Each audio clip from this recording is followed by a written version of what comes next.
Et mes 2 premières années de fac, on a fini par appeler mon appart le camp des réfugiés, parce qu'on était 6 dans une chambre.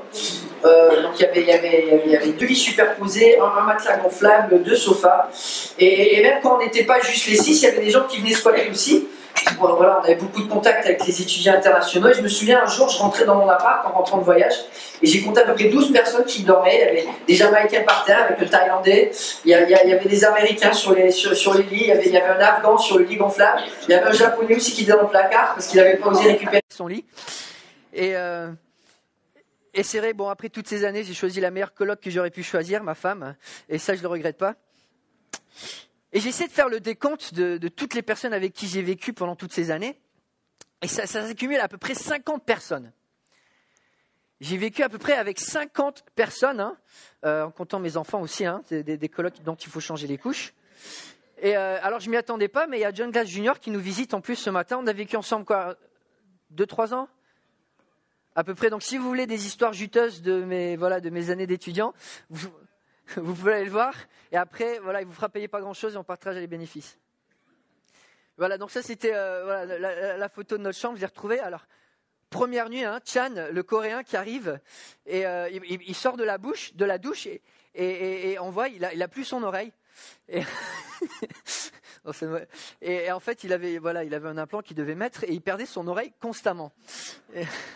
Donc voilà, des bonnes histoires, vous pouvez en demander plus à John. Mais voilà, pendant toutes ces années, j'ai goûté à tout. Du jamaïcain, de l'hollandais, du brésilien, australien, japonais, coréen, canadien, américain, île du Pacifique, russe, équatorien, suisse, voilà un petit peu, singapourien, afghan, ougandais, sri-lankais. Et c'est vrai que, voilà, qu'on soit avec la famille, qu'on soit avec les enfants, qu'on soit avec des colocataires, quand on habite avec quelqu'un, tu ne peux pas choisir ce que tu aimes et choisir ce que tu n'aimes pas et dire à une personne, voilà, tu vas seulement montrer le côté que j'aime bien, puisque j'aime pas, tu arrêtes. Ça ne marche pas. Quand tu habites avec quelqu'un, tu as un package, tu as un paquet complet, que tu le veuilles ou que tu ne le veux pas. Tu as les gens qui ronflent mais qui font la vaisselle, et tu as les gens qui ronflent pas mais qui ne font pas la vaisselle. Tu en as qui sont mignons mais il faut changer les couches. Tu en as qui sont moins mignons mais ils se changent tout seuls. Tu en as qui perdent tes clés, qui cassent tes guitares. Il y en a d'autres qui t'aident à réparer des meubles. Il y en a qui savent gérer leur argent, d'autres qui ne savent pas gérer leur argent. Il y en a qui savent gérer, qui prient avec toi, il y en a qui ne prient pas avec toi. Et chaque fois que tu reçois une personne, tu reçois quelqu'un entier. On voit ça dans le mariage, tu ne peux pas dire à quelqu'un, voilà, on est mariés, maintenant cette moitié de toi, je ne la veux plus. Donc tu la jettes par la fenêtre. On le sait, quand on essaie de changer un conjoint, de changer quelqu'un, ça ne marche pas. Une personne, c'est une personne entière, avec les bons côtés, avec les mauvais côtés. Et quand tu habites avec une personne, on voit un petit peu tout. On voit les habitudes, on voit les forces, on voit les faiblesses, on voit les convictions, on voit les mensonges, on voit les excès, on voit la discipline. Tout ça, ça finit par sortir. Parce que la personne habite, la personne demeure. Et quand on se convertit, la Bible nous dit que Dieu vient habiter en nous. Dieu vient habiter en nous. Et quand Dieu vient habiter, il n'envoie pas juste une partie de lui-même. Quand il vient habiter, il vient avec tout le paquet. Il vient avec tout le package. Et quand Dieu vient s'installer, c'est intense, ça prend de la place. Parce que Dieu qui vient, il vient entièrement. Depuis quelques mois, on est dans la première épître de Jean. Et dans cette épître, Jean explique à des chrétiens, notamment de 3e génération, qu'est-ce que ça veut dire d'être un vrai chrétien. Il va donner des détails, on dit, voilà, être un vrai chrétien, c'est être en communion avec Dieu. Être un vrai chrétien, c'est se reconnaître pécheur. Être un vrai chrétien, c'est obéir à Christ. Être vrai chrétien, c'est être rempli de l'esprit. Être vrai chrétien, c'est avoir cette espérance de l'éternité. Être un vrai chrétien, c'est être rempli d'amour. Et là, on arrive à la fin du chapitre 4 et il va dire, mais écoute, quand tu es un vrai chrétien, il y a quelque chose qui se passe et c'est Dieu qui vient avec tout le package. Et parce que Dieu vient avec tout le package, ça bouleverse tout ton package à toi aussi. Dieu est amour, c'est sa personne, c'est qui il est, ses pensées sont amour, sa volonté est amour, ses actions sont amour, ses désirs sont amour, sa parole est amour. Tout ce qui sort de Dieu, c'est amour, les battements de son cœur, ça déborde d'un amour incommensurable. On ne peut pas le contenir. Et quand Dieu s'installe dans une vie, c'est comme un ouragan et ça chamboule tout. Il y a Augustin qui disait ceux qui prennent des parties de l'évangile qu'ils aiment bien et qui rejettent ceux qu'ils n'aiment pas, c'est pas l'évangile dans lequel ils croient, c'est en eux-mêmes. Et Dieu, l'évangile qu'il nous donne, c'est l'évangile de Christ qui vient habiter en nous, qui vient avoir une relation avec nous. Et quand quelqu'un vient habiter avec toi, ben c'est complet. Ça bouleverse ta vie, ça te change, tu peux pas être pareil. Alors je vous invite à lire avec moi en 1 Jean chapitre 4, versets 12 à 21, où Jean nous rappelle qu'est-ce que l'amour parfait. Et là on va le voir, hein, il va insister, l'amour complet, c'est l'amour de la Trinité entière qui vient habiter chez toi. C'est complet, c'est entier et ça transforme ta vie. 1 Jean 4, à partir du verset 12, nous lisons la parole de Dieu. Personne n'a jamais vu Dieu. Si nous nous aimons les uns les autres, Dieu demeure en nous et son amour est parfait en nous. Nous reconnaissons que nous demeurons en lui et qu'il demeure en nous au fait qu'il nous a donné de son Saint-Esprit. Et nous avons vu et nous attestons que le Père a envoyé le Fils comme sauveur du monde. Celui qui déclare publiquement que Jésus est le Fils de Dieu, Dieu demeure en lui et lui en Dieu. Or nous avons connu l'amour que Dieu a pour nous et nous y avons cru. Dieu est amour et celui qui demeure dans l'amour demeure en Dieu. Et Dieu demeure en lui. C'est en cela que l'amour est parfait en nous. De sorte que nous aurons de l'assurance le jour du jugement parce que nous sommes dans ce monde tel que lui, il est. Il n'y a pas de peur dans l'amour. Au contraire, l'amour parfait chasse la peur, car la peur implique une punition. Celui qui éprouve de la peur n'est pas parfait dans l'amour. Quant à nous, nous l'aimons parce qu'il nous a aimés le premier. Si quelqu'un dit « j'aime Dieu » alors qu'il déteste son frère, c'est un menteur. En effet, si quelqu'un n'aime pas son frère qu'il voit, comment peut-il aimer Dieu qu'il ne voit pas ? Or voici le commandement que nous avons reçu de lui. Celui qui aime doit aussi aimer son frère. Jean va parler de l'habitation de Dieu, une habitation complète. Il parle du Père, du Fils, du Saint-Esprit, ça vient avec tout le package. Et en 10 versets, 16 fois, il va mentionner l'amour. Un amour qu'il définit comme un amour parfait, parce que c'est Dieu qui vient entièrement, il vient habiter, il vient tout influencer, nos pensées, nos désirs, nos paroles, nos actions, tout ce qui grouille, tout ce qui se nourrit en nous. Il vient tout influencer et forcément, ça change radicalement notre vie. Et c'est ce qu'on va regarder ce matin dans ce passage, 5 marques de l'amour parfait de Dieu qui transforment nos vies. Et je vous invite à prier avant de creuser davantage dans la parole de Dieu. Oui, Père Céleste, merci pour ta parole qui est tellement riche. Et on a toujours des nouvelles choses à découvrir dans cette parole. Et tu nous la donnes encore ce matin parce que tu as des choses à nous dire, parce que tu as envie de nous faire connaître ton amour davantage, de le faire vivre en nous, de demeurer en nous, de nous remplir de toi, de faire de nous des disciples à ton image, qui rayonnent de plus en plus. Père Céleste, par ta parole, tu promets de transformer des vies, de nous rendre à ton image. Et on te prie ce matin que ta parole puisse agir de manière puissante en chacun de nous de faire tomber toute muraille d'endurcissement qui pourrait être dans notre vie, de nous de vouloir être prompts à se repentir de tout ce qui n'est pas de toi, de nous à être prompts à s'émerveiller de la grandeur de ton amour comme on l'a chanté, et à te donner une place de plus en plus grande en nous. Amen. 5 marques de l'amour de Dieu qui transforme des vies. Et la première marque de cet amour parfait, c'est que l'amour parfait en nous rend Dieu visible. L'amour de Dieu parfait en nous rend Dieu visible. Verset 12, Jean écrit « Personne n'a jamais vu Dieu ». Bon, merci Jean, mais ça sert à quoi ? Personne n'a jamais vu Dieu. Mais il continue « Si nous nous aimons les uns les autres, Dieu demeure en nous et son amour est parfait en nous. » Dieu est invisible, nous dit la Bible. Dieu est esprit. Et Dieu le Père, on ne l'a jamais vu. Dieu le Père est un esprit. Et certains théologiens se demandent si on ne le verra jamais un jour. La Bible ne parle jamais de l'incarnation du Père dans l'éternité. On ne sait pas si un jour on verra le Père ou non. Et quand on regarde dans l'Ancien Testament, toutes les manifestations de Dieu, c'est en fait Jésus-Christ, l'incarnation de Dieu. Jésus-Christ est celui qui est dans la nuée, Jésus-Christ est le roi du trône de la vision d'Ésaïe, Jean va le dire au chapitre 12, Jésus-Christ est l'ange de l'Éternel. Et personne n'a jamais vu Dieu. Personne n'a jamais vu Dieu. Mais Jean nous dit que Dieu est amour. Il est esprit et ouais, on ne peut pas le voir avec les yeux, on ne peut pas le voir en se réveillant le matin, on ne peut pas lui toucher les mains.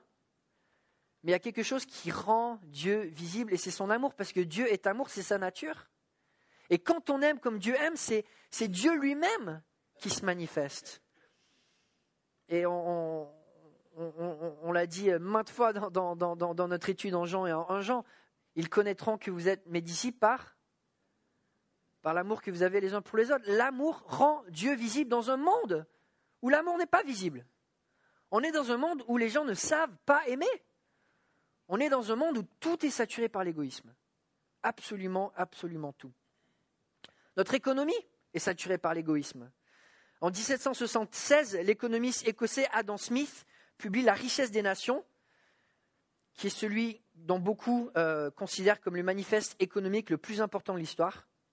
Et dans son livre, il propose une théorie qui a rapidement conquis le monde entier, celle du capitalisme. Où il va dire, ce n'est pas la bienveillance du boucher, du brasseur ou du boulanger que nous attendons notre dîner, mais plutôt du soin qu'ils apportent à la recherche de leur propre intérêt.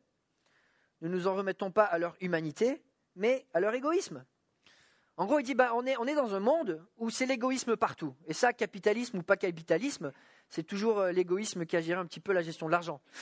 Mais Adam Smith dit, puisqu'on est égoïsme, pourquoi pas créer un système où ça marche ? Et quelque part, ça a plutôt bien marché pour la production de richesse. En 1500, une personne produisait l'équivalent de $550 par an, alors qu'aujourd'hui, une personne moyenne, femme, homme ou enfant, produit une moyenne de $800 par personne par an. L'égoïsme, ça fonctionne. On est égoïste, et c'est souvent ce qui nous fait agir. Bon, je ne critique pas le système, j'en ai pas d'autres, mais c'est le monde dans lequel on vit. Et Adam Smith s'est dit, on est dans un monde où tout le monde est motivé par l'égoïsme. C'est ce qu'on voit dans le monde du travail, c'est ce qu'on voit dans le monde des finances. J'ai lu un article récemment sur Le Figaro qui louait la générosité des Français qui avait augmenté pour les œuvres caritatives, qui était allée à 7,5 milliards d'euros en 2015. Mais ça fait peut-être 0,3% du PIB. Alors oui, on s'est amélioré, mais est-ce qu'on est vraiment altruiste dans notre manière de gérer nos ressources ? C'est des peanuts, c'est des cacahuètes. L'économie, c'est motivé par l'égoïsme, et je sais, quand je parle avec de nombreuses personnes, le monde du travail peut être extrêmement difficile. Nos lois aussi, elles sont centrées sur des droits individuels. Il y a des côtés positifs, c'est sûr, on protège l'individu, mais en même temps, on vit dans une société qui est extrêmement centrée sur ses propres intérêts. On protège nos droits personnels, on pense beaucoup moins au collectif. Et c'est la raison pour laquelle, en France, 1 enfant sur 5 est avorté. Et comme disait Ronald Reagan, je reconnais que tous ceux qui sont pour l'avortement sont déjà nés. C'est pas il n'y a aucun enfant avorté qui a voté pour l'avortement. Mais voilà, c'est parce qu'on vote quelque part pour notre bien-être personnel. L'éducation, c'est une compétition, une concurrence qui commence dès le collège. On est dans un monde où le divertissement est nourri de satisfaction individuelle. Enfin, le iPhone, c'est la génération du iPhone, le moi téléphone. Et je ne dis pas que ce n'est pas un bon outil, mais l'idée, c'est de dire, voilà, tu as ton monde, et tu le gères, et tu le nourris. Et c'est comme ça qu'on élève nos enfants aussi. Souvent, on n'a pas le temps, on n'a pas la force, on n'a pas les ressources, on les laisse s'occuper tout seuls. Et on élève des enfants sans leur donner une éducation qui les fait penser aux autres. Ils sont centrés sur eux-mêmes du moment où ils se lèvent jusqu'au moment où ils se couchent. Je lisais un autre article récemment où une auteure encourageait les conjoints dans un mariage à garder un jardin secret. Avoir des petites cachotteries, des choses qu'ils ne partagent pas en disant, on a tous besoin d'un espace personnel où finalement on nourrit des petits désirs, on nourrit ce qu'on a envie égoïstement et on garde cet espace pour nous. Ça doit faire du bien au mariage, j'en suis sûr. Alors il n'y a rien de nouveau sous le soleil. Il n'y a rien de nouveau sous le soleil. Et ce qu'on voit de nos jours, la génération de Jean, quand il écrit, c'est très similaire aussi. Je pense qu'il fait un peu chaud.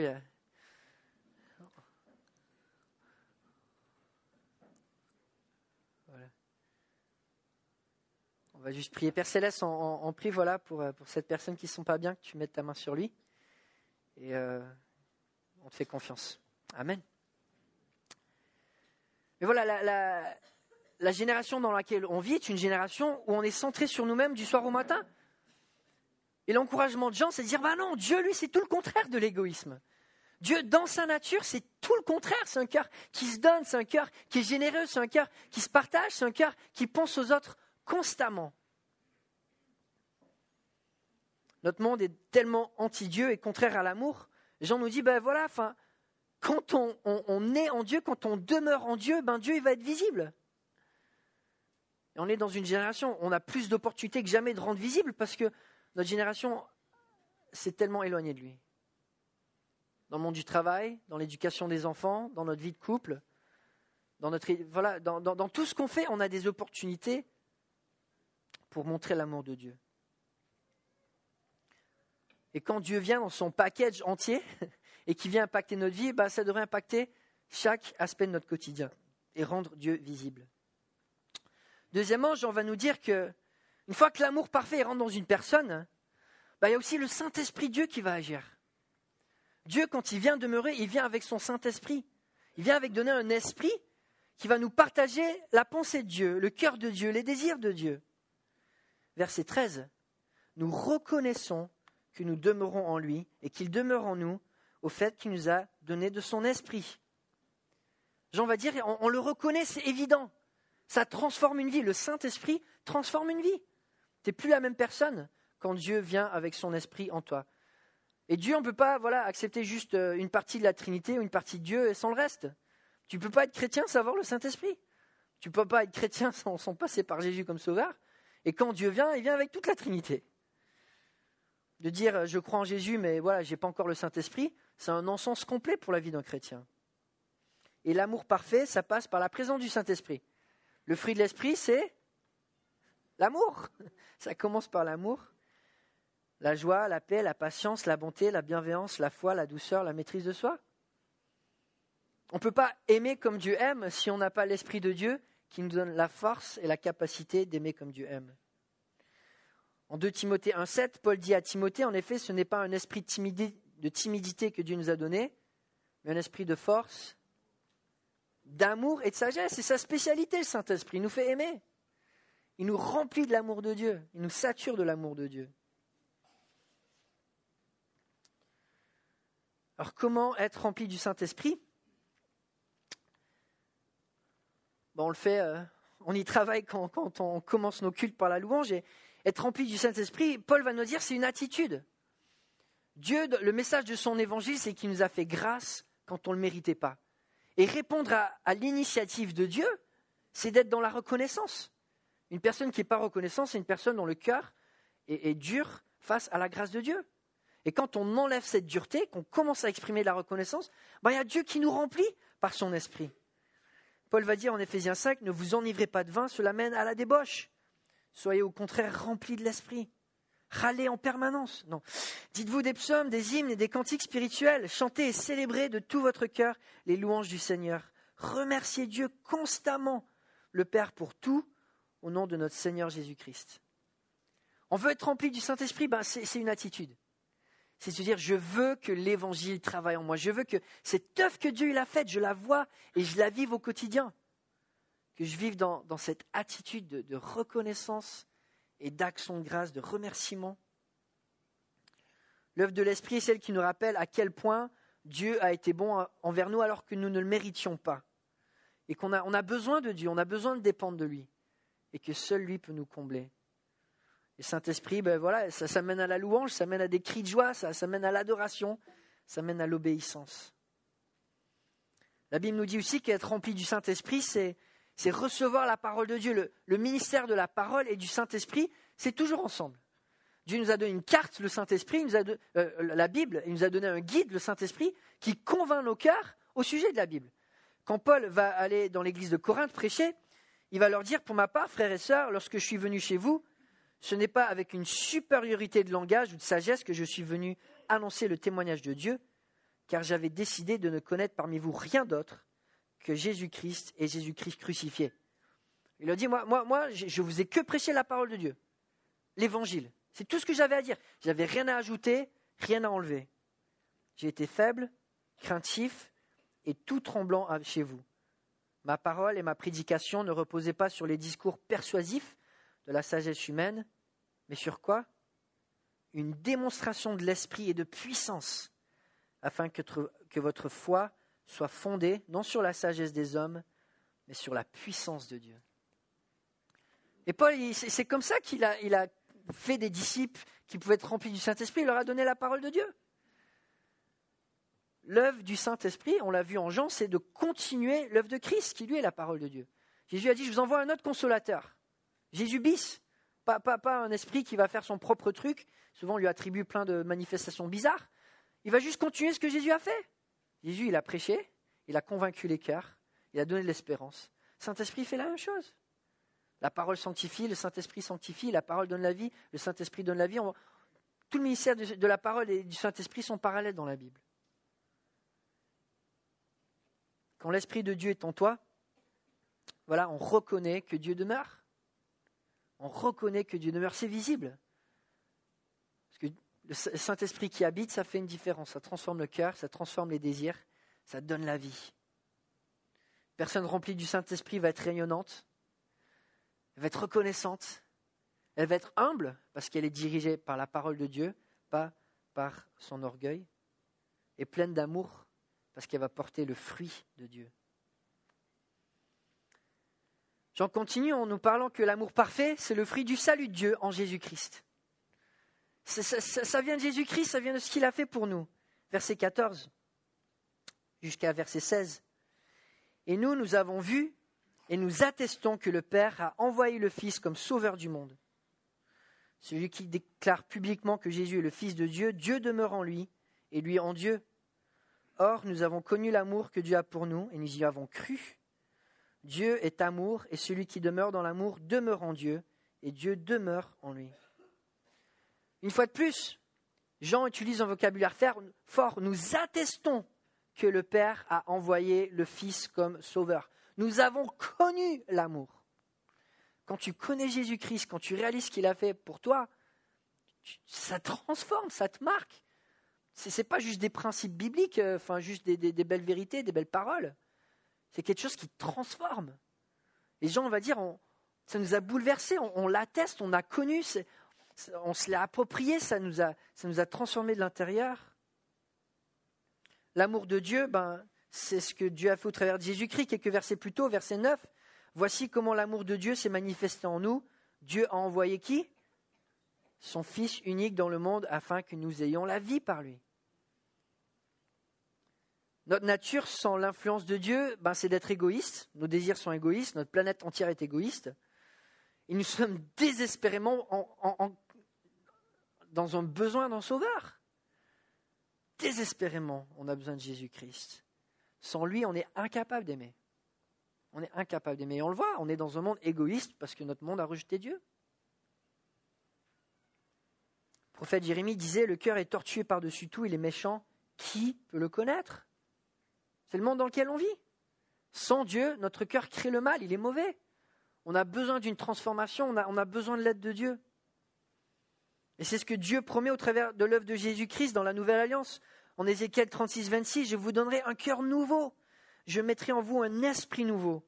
Je retirerai de votre corps le cœur de pierre. Je vous donnerai un cœur de pierre, de chair. C'est bien, vous suivez. On est dans un monde où on est incapable d'aimer, même quand on a envie d'aimer. Je ne sais pas si vous connaissez le groupe Imagine Dragons.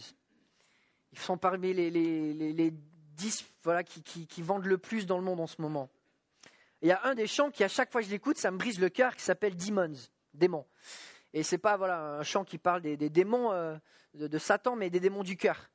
Et dans le chant, il va dire que j'ai envie de faire le bien, mais plus je me rapproche de toi, plus tu vas voir que dans mon cœur, il y a des désirs qui sont mauvais, qui sont noirs. Et même si j'ai envie de faire le bien, j'en suis incapable. Il va toujours avoir du mal qui ressort. Il va dire dans son chant, we're still made, no matter what we breed, we're still made of greed. This is my kingdom come, this is my kingdom come. Peu importe ce que nous engendrons, nous sommes tous faits de cupidité. On dit que mon royaume vienne, que mon royaume vienne. Et puis on voit son désespoir. Your eyes, they shine so bright. I want to save their light. I can't escape this now unless you show me how. Tes yeux brillent tellement, j'aimerais pouvoir garder cette lumière. Je ne peux pas m'en sortir, sauf si tu me montres comment. Et c'est une description, mais qui est tellement vraie du monde dans lequel on vit. Et dans le chant, voilà, il va parler des démons du cœur, l'égoïsme, la cupidité, l'hypocrisie, en disant j'aimerais être différent, mais il faut que tu me montres un chemin parce que tout seul, j'y arrive pas. Et ça, c'est la réponse de Jésus. C'est la réponse de Jésus qui vient nous donner un cœur de chair alors que nous avons un cœur de pierre. Et Jean nous dit, ça on l'a connu, on a goûté, on l'a vu, on l'a touché avec la personne de Jésus-Christ et la transformation qu'il a donnée dans notre cœur. Alors on s'y accroche, on veut y demeurer, parce que cet amour-là, il est véridique, c'est l'amour qui nous change de l'intérieur et il vient remplir notre quotidien. Jean continue en disant, voilà, la 4e marque de cet amour parfait, un amour qu'on ne peut pas dépasser, un amour qu'on ne peut pas surmonter, un amour dont il n'y a rien à ajouter parce qu'il est parfait. Cet amour, il va bannir la crainte. Verset 17. C'est en cela que l'amour est parfait en nous, de sorte que nous aurons de l'assurance le jour du jugement, parce que nous sommes dans ce monde tel que lui, il est. Il n'y a pas de peur dans l'amour, au contraire, l'amour parfait chasse la peur, car la peur implique une punition. Celui qui éprouve de la peur n'est pas parfait dans l'amour. Quant à nous, nous l'aimons parce qu'il nous a aimés le premier.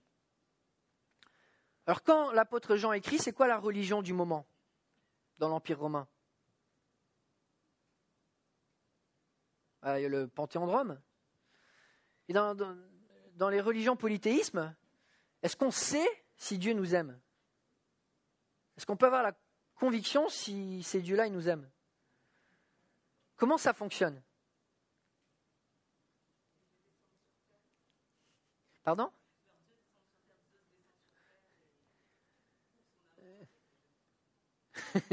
Voilà. Donc Zeus descend sur terre, prouve son amour avec des jeunes filles qu'il rencontre. Donc c'est peut-être même la qualité d'amour que Dieu va nous montrer. Mais on voit c'est le monde à l'envers. C'est si tu aimes les dieux, alors peut-être qu'eux vont t'aimer en retour.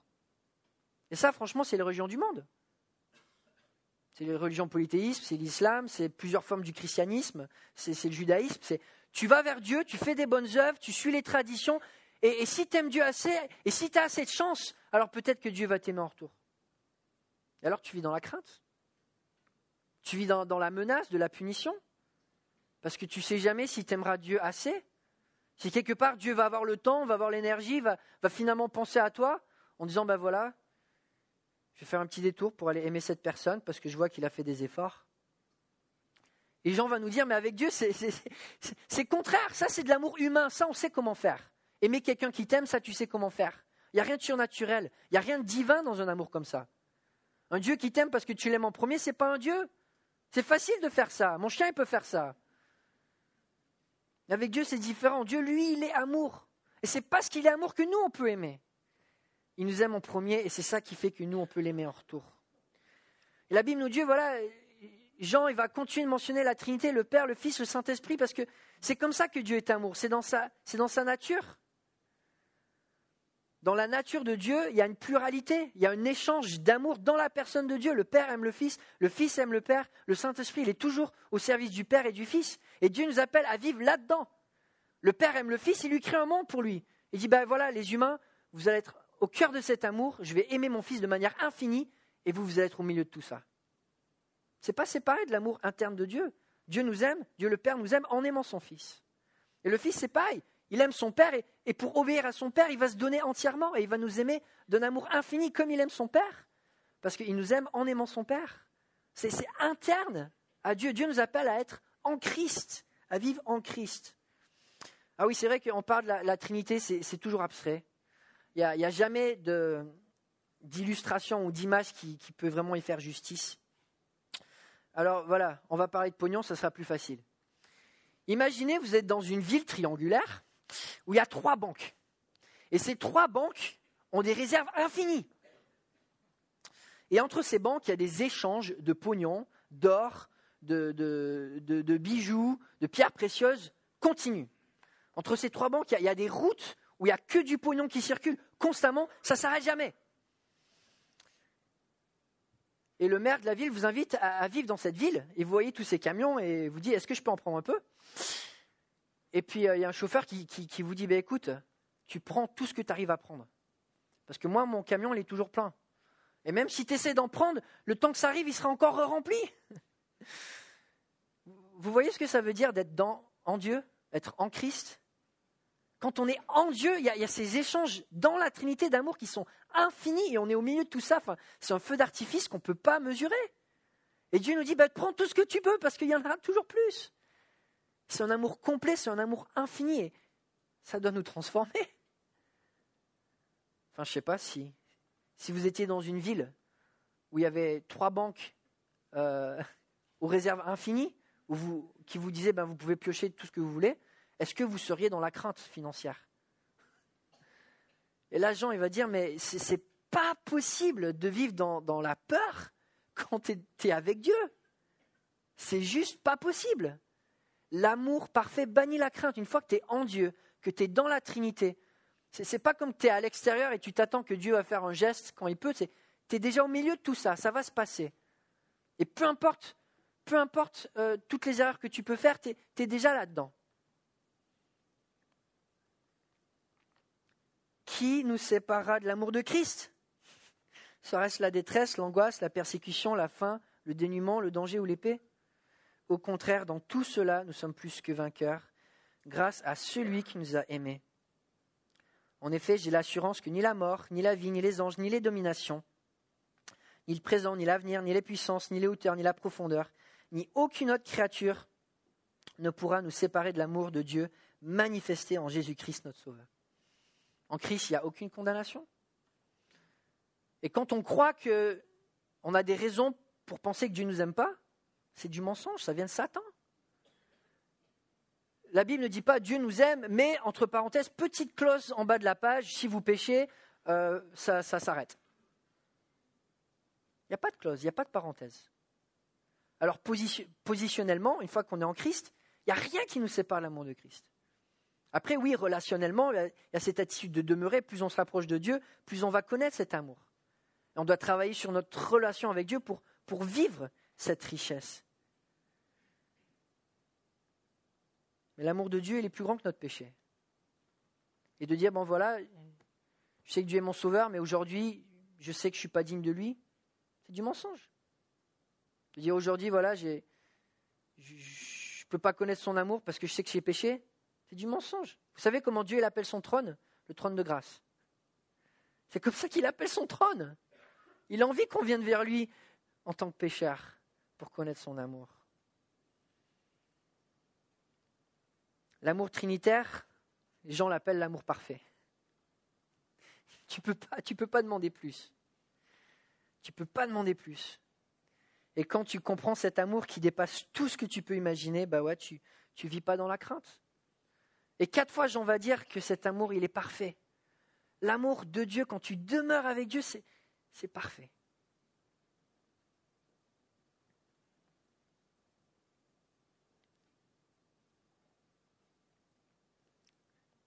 Psaume 103, David nous rappelle, il ne nous traîne pas conformément à nos péchés, il ne nous punit pas comme le mériteraient nos fautes. Mais autant le ciel est élevé au-dessus de la terre, autant sa bonté est grande pour ceux qui le craignent. Autant l'Orient est éloigné de l'Occident, autant il éloigne de nous nos transgressions. Comme un père a compassion de ses enfants, l'Éternel a compassion de ceux qui le craignent, car il sait de quoi nous sommes faits, il se souvient que nous sommes poussière. Et c'est vrai qu'en tant qu'humain, on pêche. Et la Bible nous dit, tu pêches, mais tu te relèves vite parce que Dieu, ses bras sont ouverts. Reste pas dans cette zone de flou où tu baisses les bras, parce que ça, c'est Satan qui veut que tu restes là. Ouais, on pêche, on pêche tous, on a des moments de faille, on a des moments de faiblesse, mais Dieu, son amour, il est encore là. Et c'est parce que son amour est encore là que Dieu nous encourage à se relever le plus vite possible et à revenir vers lui le plus vite possible. Pas rester dans cette zone où on perd confiance, où on baisse les bras, on se dit, voilà, Dieu, je suis indigne de toi, je peux pas vraiment connaître ton amour. Dieu nous dit, ça, c'est Satan, c'est l'accusateur. L'amour parfait bannit la crainte. Et puis finalement, l'amour parfait nous aide à aimer des pécheurs. Quand on comprend à quel point Dieu nous a aimés quand on était pécheurs, ça devient beaucoup plus facile d'aimer d'autres pécheurs. Et quand on a la main dans le compte en banque infini et que notre voisin nous dit « j'ai besoin d'un peu d'argent », c'est pas logique de dire « non, je peux pas ». En fait, c'est impossible. En tant que chrétien, quand on est uni à Dieu, quand on demeure en Dieu, c'est simplement impossible de dire « j'ai pas la force de t'aimer mon frère ou ma sœur ». Si quelqu'un dit « j'aime Dieu » mais qu'il déteste son frère, c'est un menteur. En effet, si quelqu'un n'aime pas son frère qu'il voit, comment peut-il aimer Dieu qu'il ne voit pas ? Or voici le commandement que nous avons reçu de lui, celui qui aime Dieu doit aussi aimer son frère. Voilà, on est dans un monde d'égoïsme, et même si Dieu fait une œuvre en nous, voilà, on a tous des penchants égoïsme, on a tous des moments d'égoïsme, on a tous une partie d'égoïsme dans ce qu'on fait, que ce soit des frères et des sœurs, que ce soit des collègues, que ce soit des gens dans l'église, en dehors de l'église, l'égoïsme il est partout. Et aimer quelqu'un qui est pécheur, enfin tout le monde est pécheur, et c'est pas facile. Mais une fois qu'on a l'amour de Dieu, on n'a pas d'excuse. Une fois qu'on a goûté à l'amour parfait, l'amour de Dieu, l'amour de la Trinité, on n'a pas d'excuse pour ne pas aimer son frère et sa sœur. Et j'aime beaucoup cette image de la semence incorruptible que Pierre nous donne. Et je vous l'ai déjà partagée, mais elle m'encourage tellement. Vous avez purifié votre âme en obéissant par l'Esprit à la vérité pour avoir un amour fraternel sincère. Aimez-vous donc ardemment, ça c'est un verbe qui veut dire étirer ardemment, ça vient du mot étirer, les uns les autres d'un cœur pur. En effet, vous êtes nés de nouveau, non pas d'une semence corruptible, mais d'une semence incorruptible, grâce à la parole vivante et permanente de Dieu. Et voilà, si vous savez comment une semence est faite, il y a 3 parties, il y a la coquille, il y a la réserve de nourriture et il y a le germe. Et quand une semence est incorruptible, ça veut dire que la réserve de nourriture, elle est infinie. Et ça, c'est l'amour de Dieu. La réserve, elle est infinie. C'est ce que Pierre va dire, voilà, vous pouvez vous aimer de plus en plus les uns les autres. Parce que cette semence que vous avez, elle est infinie. Il y a quelques années, j'avais un ami de la faculté de théologie qui devait écrire un papier sur l'humilité. Il me dit, mais l'humilité, c'est tellement loin, c'est tellement haut, je ne sais pas par où commencer. Et je dis, tu sais, on s'y connaît beaucoup plus en orgueil. Mais si tu veux connaître l'humilité, tu étudies l'orgueil et tu fais le contraire. Et des fois, pour l'amour de Dieu, c'est pareil. On se dit, l'amour de Dieu, c'est tellement haut. Jésus qui vient mourir pour nos péchés, Dieu qui nous aime tellement. Comment y arriver ? L'égoïsme, on connaît bien par contre. Et si on veut arriver à connaître l'amour de Dieu davantage, la Bible nous dit franchement, tu prends l'égoïsme, tu l'étudies, tu fais le contraire.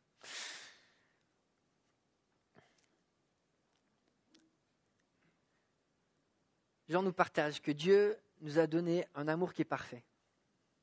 Qu'est-ce qu'on va en faire aujourd'hui ? Qu'est-ce qu'on va en faire cette semaine ? Prions ensemble.